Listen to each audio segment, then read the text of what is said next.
Welcome everyone to our media availability. This is the last day of our second week. We usually don't meet on the weekends. It's a time for us to kind of recover from an intense 5-day week. And we're looking forward to a little bit of rest. Today on the Senate floor, we confirmed for 6 years our new Director of Office of Legislative Research and General Counsel, John Cannon. He'll serve for a 6-year term, and he was hired a couple months ago, but now he's official in statute. It was a joint resolution, so that's something between the House and the Senate, and I guess the Speaker still needs to sign it, but he's pretty much official, and he can have a good weekend, because I know he was nervous about that. We have our minority leader here with us today, Senator Gene Davis, and appreciate him joining us and having this kind of forum where we can talk about the issues and talk about different and sometimes opposing ideas about the issues. We'll open it up for questions for those who are watching, or if there's any questions from the media. Ben. Sure. As of this morning, with the close of bill requests without leave of the body, 1,341. Last year was 1,298. So congratulations, you set a new record. What do you think about that? Well, we're not necessarily proud of it, but I think it's indicative of the intensity that I think we're feeling from our communities about the issues that are facing us. It seems to get more intense every year, our legislative session, more issues are brought up. I don't think we're necessarily electing people that are any different than we did several years ago, and so I just feel like it is an indication that there are a lot of big issues facing our communities, and a lot of those are coming here to get a lot of those things resolved. Do you run too many bills?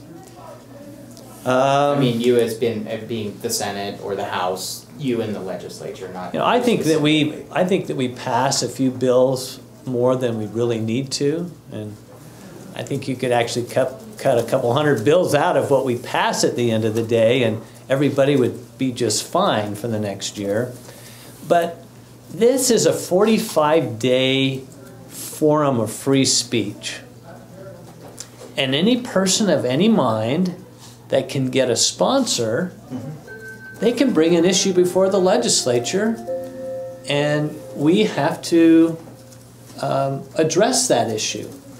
Now, there's a lot of ways we can do it procedurally, but for the most part, that issue is heard in a committee. It's sometimes heard on the floor if they get through committee. And that is the foundation of our system. And to try to muzzle that or suppress that in any way, I think would be wrong. One of the things we do is we question quite often the validity of making the concept an actual law, unless it, especially those that don't require appropriations. And your thoughts on that? I would want to suppress that opportunity of free speech. That's what this is. And if we don't like it, and yeah, a lot of times I get constituents saying, what are you addressing that idea for? That is one of the craziest things I've ever heard. You're wasting your time. But when I kind of put it in context of what this forum of free speech, people kind of back down from that. And so if we don't like it, you vote no. Is it possible to go to a longer session to address all these bills? It is possible, but Ben, we would just pass more bills because we've gotten pretty efficient at this, and so I would oppose that. We have 45 days of free speech.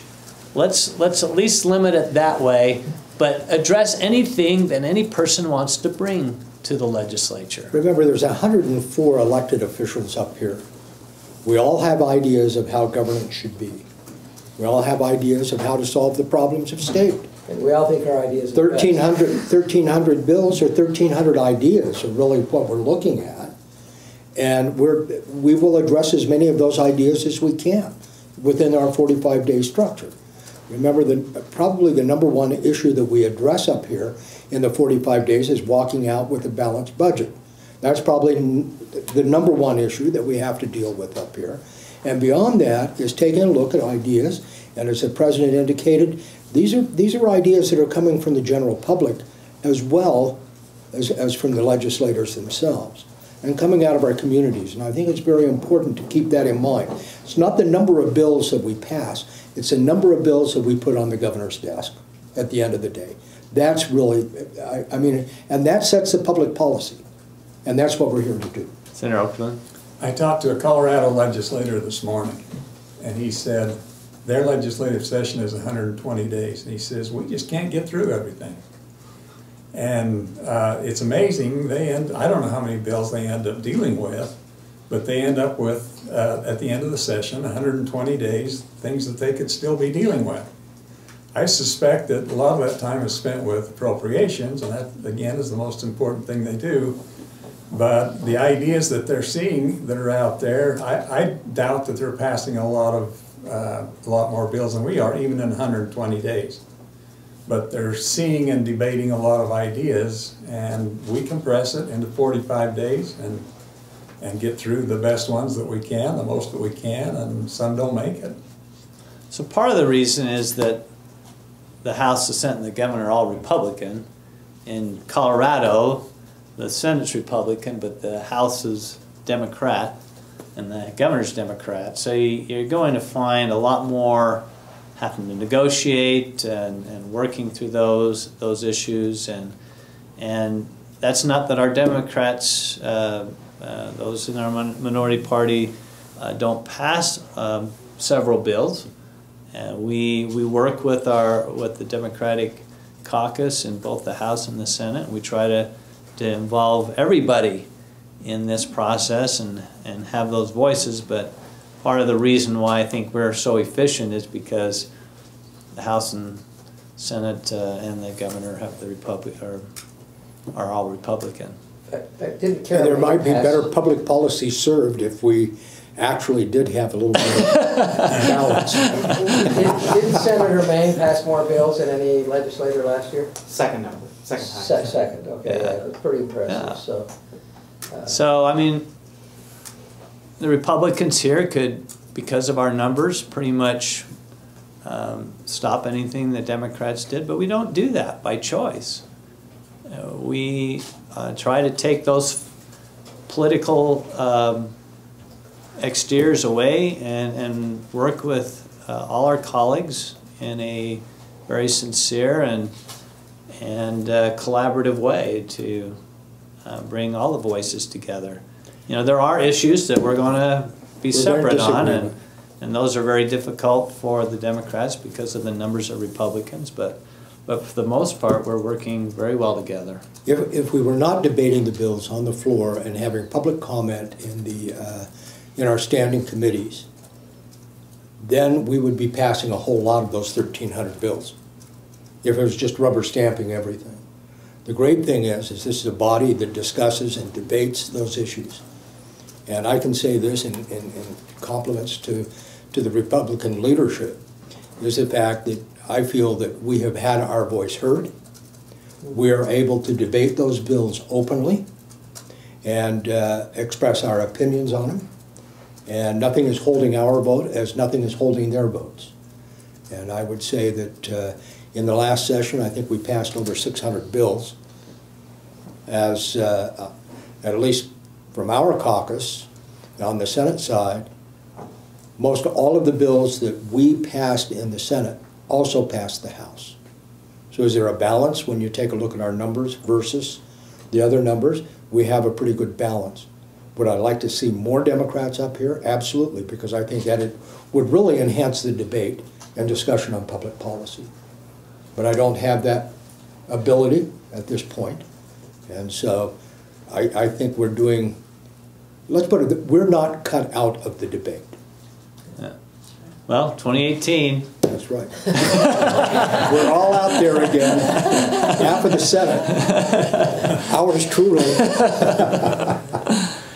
Other questions? Yeah, our education reporter wanted me to ask you this. Me specifically? Yeah. If the Senate, wants me to ask you if the Senate will accept the will of the voters if any of the initiatives pass. Well, we've had a discussion about that, and I think historically it's very problematic for a legislature not to accept the will of the people. There may need to be some adjustments, and even some of the initiative sponsors have said that we found some flaws in our language, and hopefully the legislature will make some adjustments.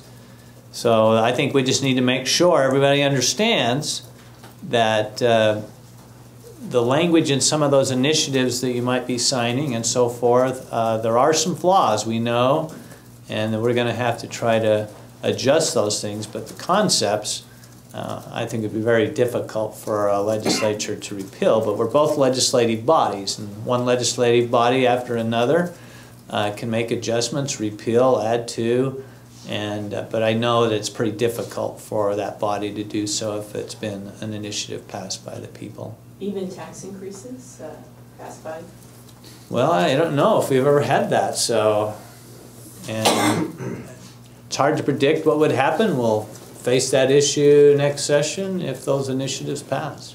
I think the one thing is, and I haven't had that discussion, is the president has had with some of the initiative people that are leading those. It would be my hope that if there needs to be some crafting changes and everything to make it work, what the people want, then I believe it's our responsibility in the legislature to try to accommodate what the people want and put that into the form to make sure that it works under statute.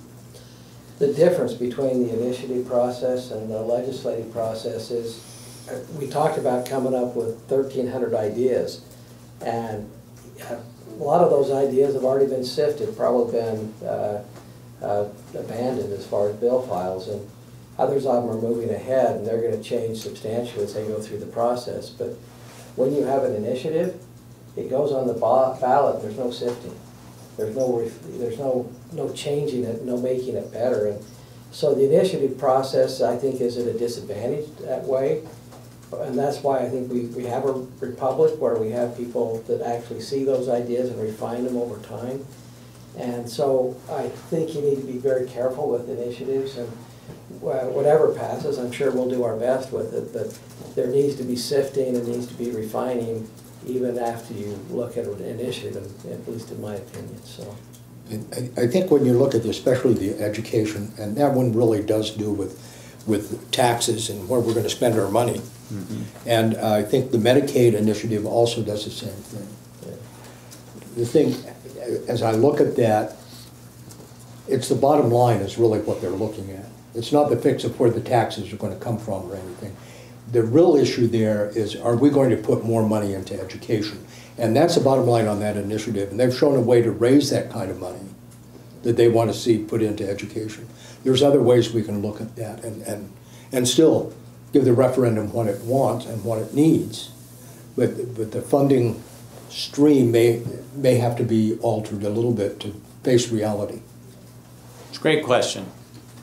But I'm pretty sure that the legislature going forward is going to be very reticent about any changes to initiative that people have agreed to.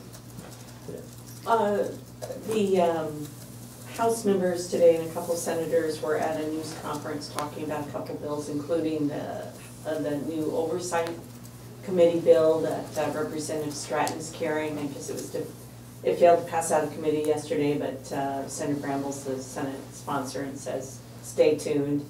So I think we all know what that means. I'm wondering how leadership feels about the need to create a new oversight committee at the legislature over not just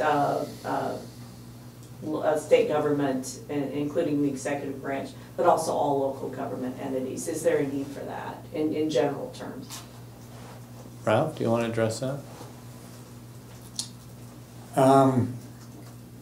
Our oversight committee that we deal with is made up of leadership, and we have folks that come before our group and talk to us about what their needs are.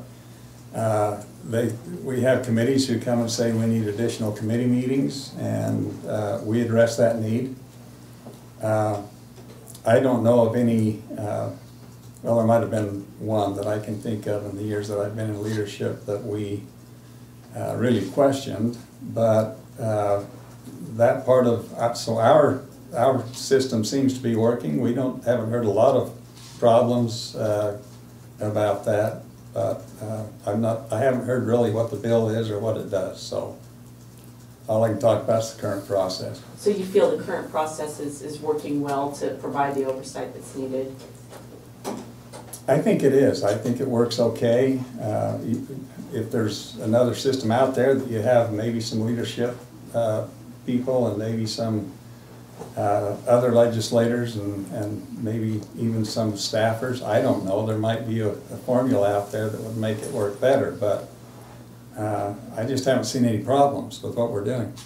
You know, and on a lesser basis, there's the Administrative Rules Committee that kind of functions with in an oversight way, and I haven't felt either. And Senator Adams, Senator Davis, who's on administrative? Are you on administrative rules? I'm administrative rules along with Howard Stevenson is the Senate chair, and you know, we've had that discussion. And I think this is kind of bubbling out of that, and we've been very reticent in trying to get into local government. Myself, my personal belief is the fact that we have allowed local government to govern. And should the legislature, and as I look at this legislative idea that's bubbling up, should we have oversight on top of the cities and counties who we have allowed elected bodies to represent the people on a local level? And I think that's very important, that if that's going to be our governance, that we allow local officials to be able to have what they need to address their local issues. But I think what the bill, what the intent is, if I completely understand, and we haven't studied it, but this would be like the U.S. House Oversight Committee, where they would, it's not just a political subdivision thing. This would be bringing departments and other executive branch organizations and providing, I don't know how I want to say it, but it's investigations and those types of things that we really haven't really gotten into much as a legislature, other than on the higher level in leadership, as Senator Oakland has talked about, and as administrative rules. And there have been occasions when we've needed to maybe look at those things, but we also have our legislative auditor. And when we've had some difficulties with an organization or a program, we send the auditors and get some very interesting, the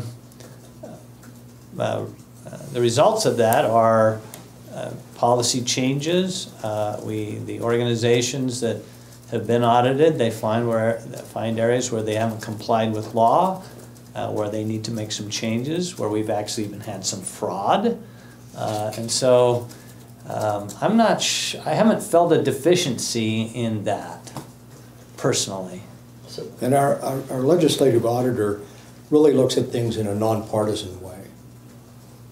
We're a partisan body. And you open yourself up to looking at things differently from those two different set of eyes. So they really look at the problem itself and come back to us. I think that I'm familiar with, there's about a half a dozen bills that are being worked on right now that are based upon audit results. And so that's how we fix it.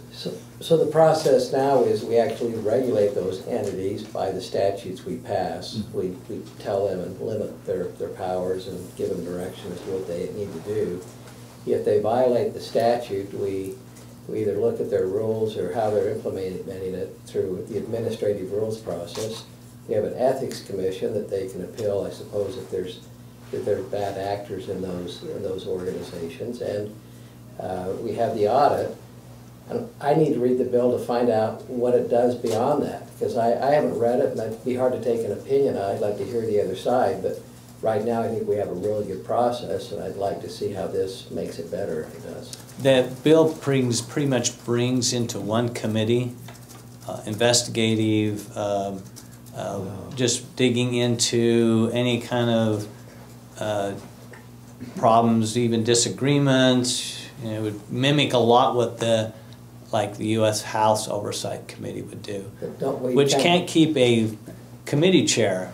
Yeah, exactly. Gowdy's leaving and Chaffetz resigned. I'm tired. So it's kind of funny. A little different than the House Oversight Committee, because Chaffetz and Gowdy had power to decide what to do. But my understanding, what needed to be looked at, but my understanding is the investigations would have to, that this committee would deal with, would have to come from leadership, either from the president, the speaker, legislative management. I don't know the details of that bill yet. Which I thought was interesting too, rather than give the committee the authority to decide what needs to be looked at. The difference between the congressional committees, they have their own budget.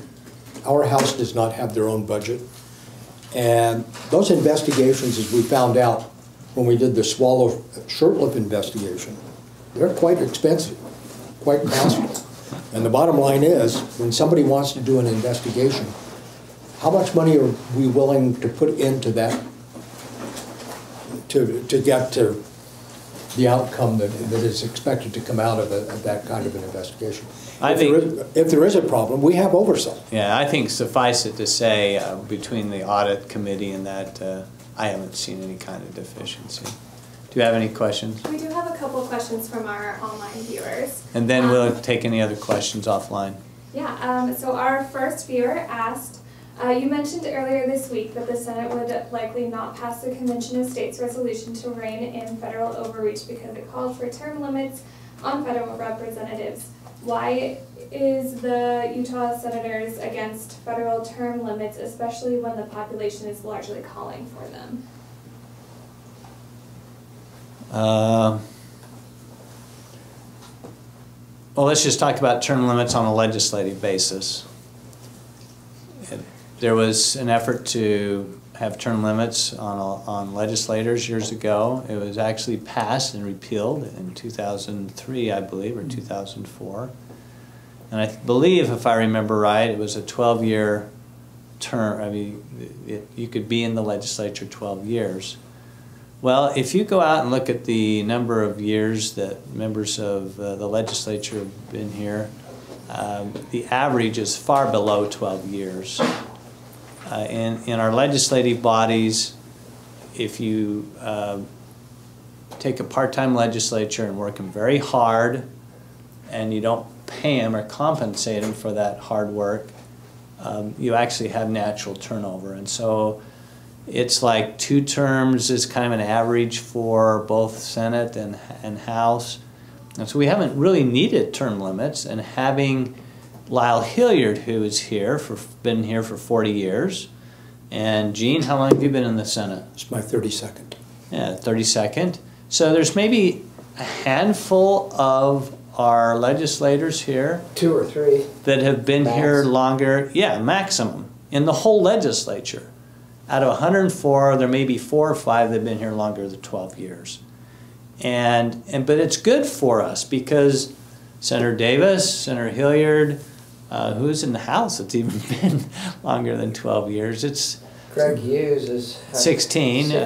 It's good to have these people that have been here a while because they'll tell us, hey, wait a minute, 10 years ago, or we tried that and it didn't work. And so having a few of these people that have been here a while. And so we're reticent to have term limits. Term limits are a function of the vote of the people. And if the people don't like somebody that's in office, then you vote them out.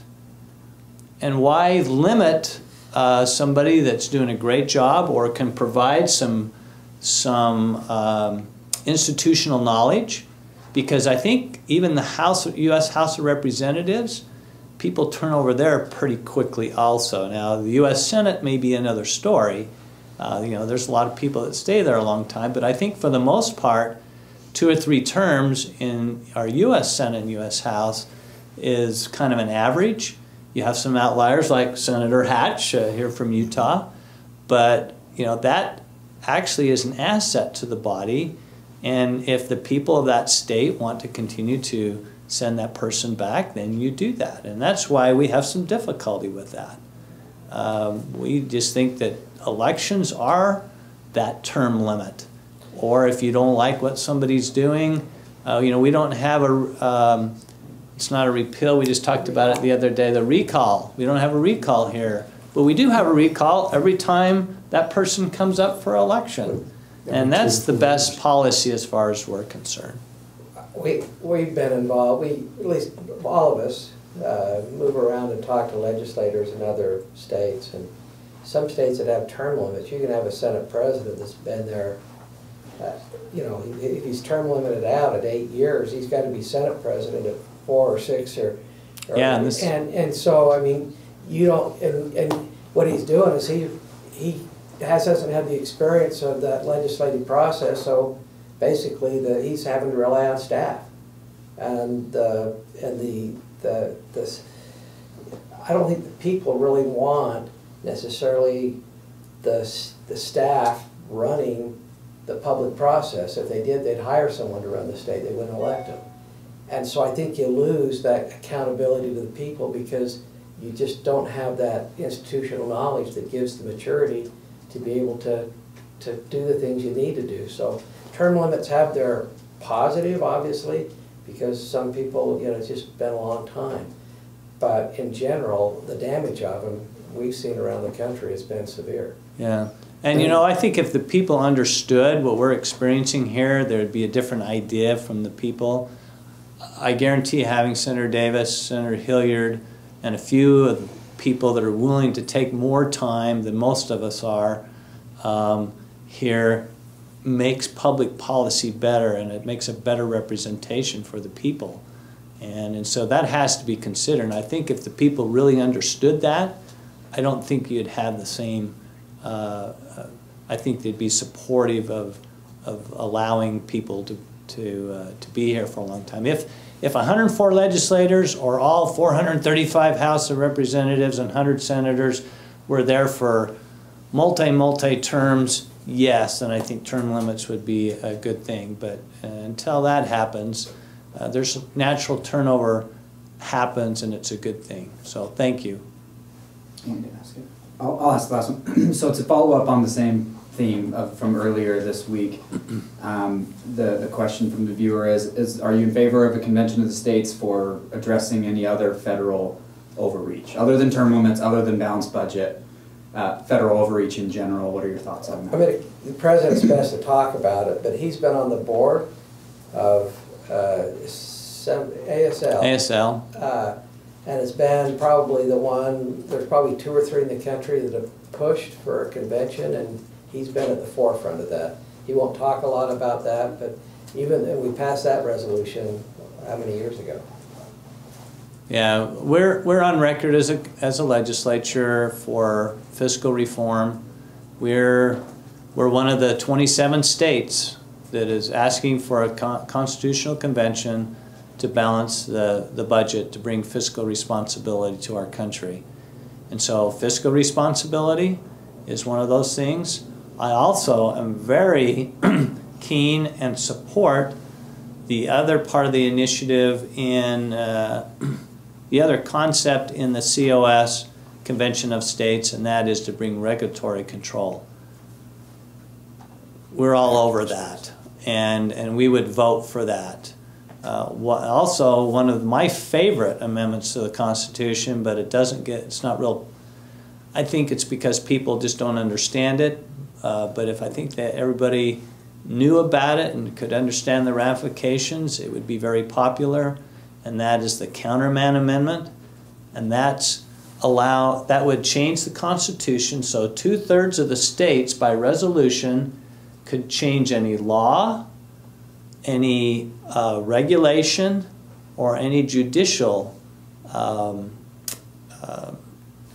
decision. And of the states, just like you as people here in Utah have the opportunity by referendum to change anything we do as a legislature, 2/3 of the states, if they passed a resolution, could repeal any of those 3 things. That would really change what we do in this country and would bring more of the power back to the states, and because we then would be able to function in oversight. But the idea of being able to have to go into a convention, and there's a lot of people that worry about there being a runaway convention, and so we never get there. And so what we have is a federal government continuing to take jurisdiction away from the states. But until the states have the power or the courage to stand up and say no, that's going to continue to happen. So, and I think the president just encapsulated the whole issue. He's got 3 different ideas he would like to see taken to a convention. Other states have 3 or 4 other ideas that they would like taken to a convention. That opens the door right there to a runaway, because you open the whole Constitution up.